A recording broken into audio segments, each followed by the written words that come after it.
The metallic shredding sound reverberated through the valley as 9 tons of steel, the harvester I had spent years keeping in working condition, smashed into scrap Vanessa Thornton's $120,000 Porsche. It wasn't something I intended to do, but when someone jams a barn door at harvest time, rural justice has a way of correcting itself. I'm Ethan Caldwell, a retired Navy SEAL turned farmer. I returned home after 12 years of war to our family's 200-acre farm in Montana, land in our family for 3 generations. It was my haven.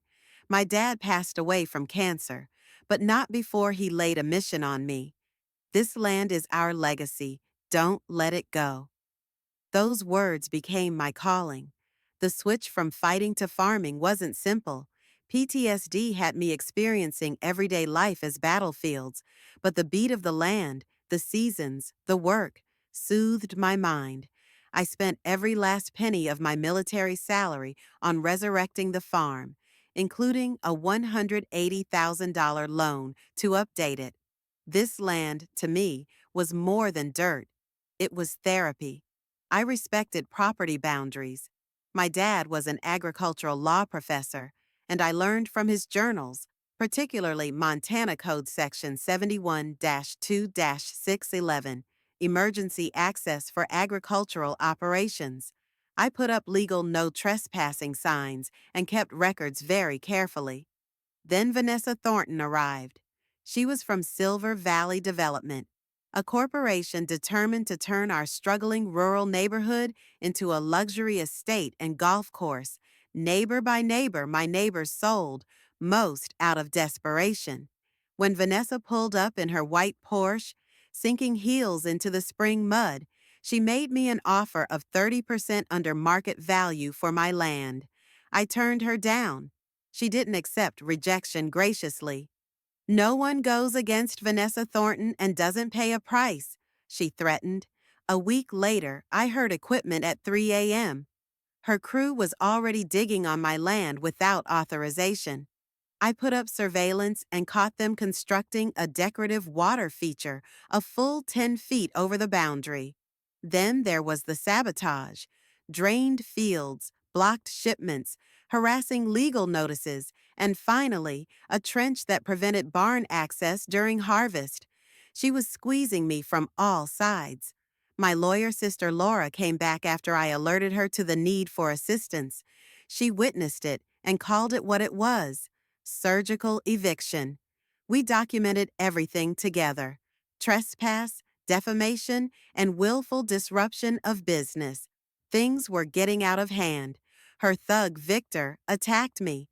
Her crew broke into my property and felled century-old trees. Rumors spread, portraying me as an unstable veteran. False complaints initiated environmental enforcement inspections, all of which I passed.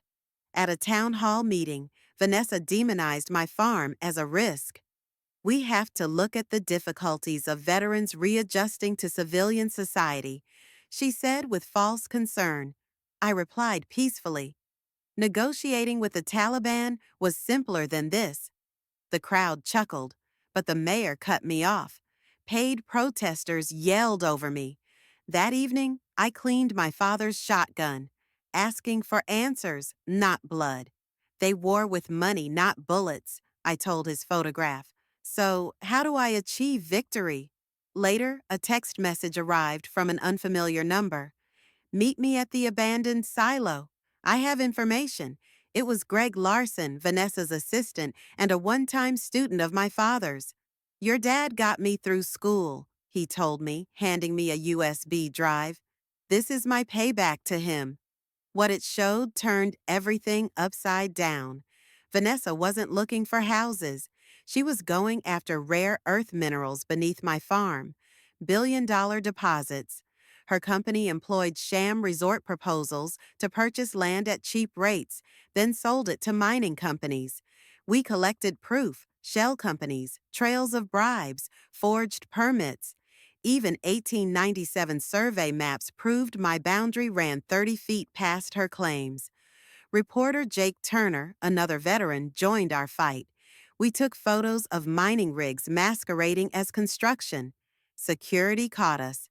I sent Laura and Jake running to safety, diverting attention. They pulled me to Vanessa.